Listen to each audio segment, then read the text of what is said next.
Let's look at two other examples for a cross wrist grab, utilizing Wing Chun concepts and principles. So what we're gonna do, stand with your partner and you're gonna just stand square in front of each other.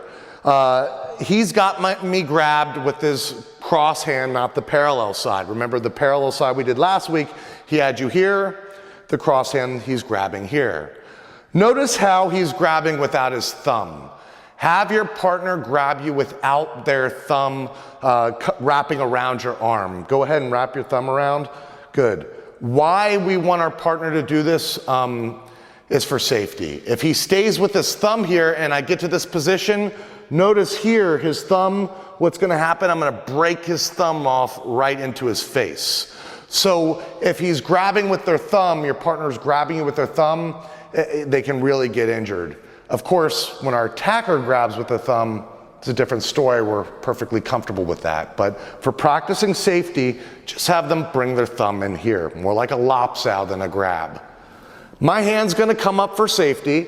He's gonna have his hand up just to signify that's the danger, and I'm not gonna wanna step into this danger zone. I'm stepping away, just like we discussed in the last self-defense lesson.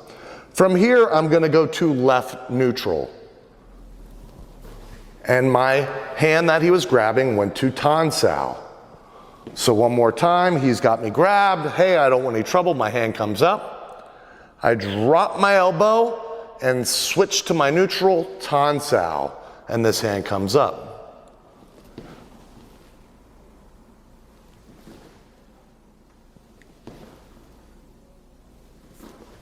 And I want everybody to just simply rinse and repeat that for a minute. If you were following me and you're right here in front, put your hand out. I have my right, so you bring your left out, and you just switch to your neutral here into that Tan Sao. Just like we did at the beginning, all I'm doing is going to a left neutral. I'm standing straight, almost like in a front stance, going left neutral. And then they have my hand here, I go to Tan Sao. Now, what's important to grasp from this is when he has me here, have your partner put a slight bit of downward pressure, because and I'm just gonna remove this hand so you can see. If I go like this and I go to step and I try to lift with my wrist, that's a forceful move. I would never be able to do that when somebody's grabbing and holding down. So most people when they grab, they're just holding you here, but if they're holding you down a little bit like this, you really have to drop the elbow and relax to your Tan Sao. So what I'm getting at here, when you're doing this technique, and hold down a little bit, don't lift with your wrist. If you're lifting with the wrist, it's never gonna work. I don't care how hard he holds down, when I drop my elbow into that Tan Sao, I'm gonna slip right into that position. So from here, don't lift your wrist, it just won't work. Think about dropping your elbow and your Tan Sao comes out like it does in the Silam Tao form. One more time. Here. Now from here, two things you can do. When we talk about follow-ups, once again, there's numerous. I'm gonna show you one where we're just gonna step and you can strike. You could have strike to the ribs or the face, depending on where you're, if the guy's really big, maybe you can't feel like you can't reach up there, you'll attack his body. If not, you'll attack the face.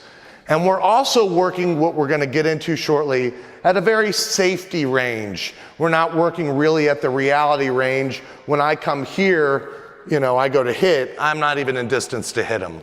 But it's a range where I could practice here and working that nice shot. So this is what I'd like everybody to try to do. He has me here, my hand's up. I switch to my neutral. I'm in a left neutral.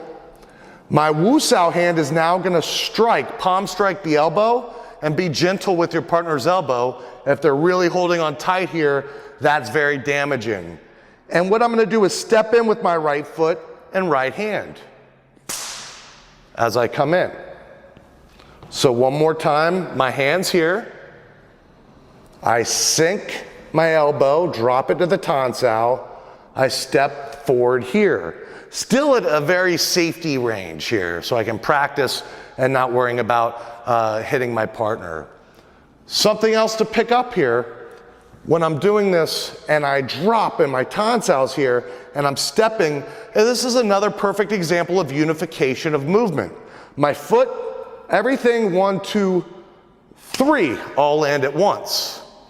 And now I'm going to take this position and just turn towards you. I'm like this here. I'm not crossed over here. It's a big mistake I see a lot. People do stuff in Wing Chun and they come here and then they're very crossed like this. And this is something you never want to be. You don't cross. So when he has me here, I switch and I step. Here, I'm hitting straight in. We can follow up with whatever you like. For a basic practice, we're going to keep it real easy. 1, 2. 2 very, very simple moves. And that is a very brief overview of the cross wrist grab.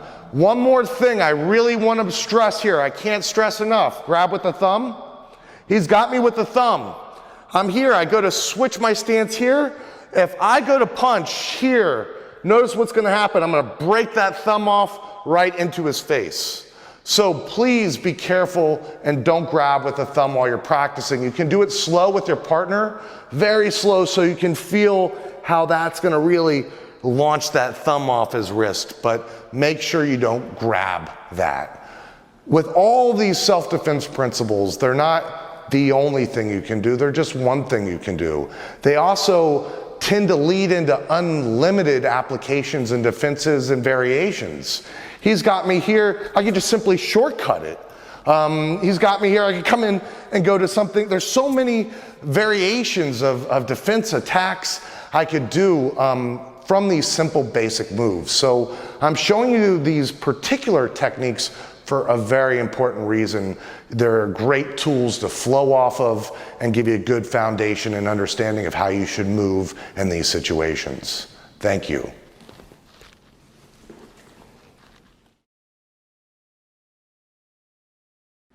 Here's a close-up look of the cross wrist grab.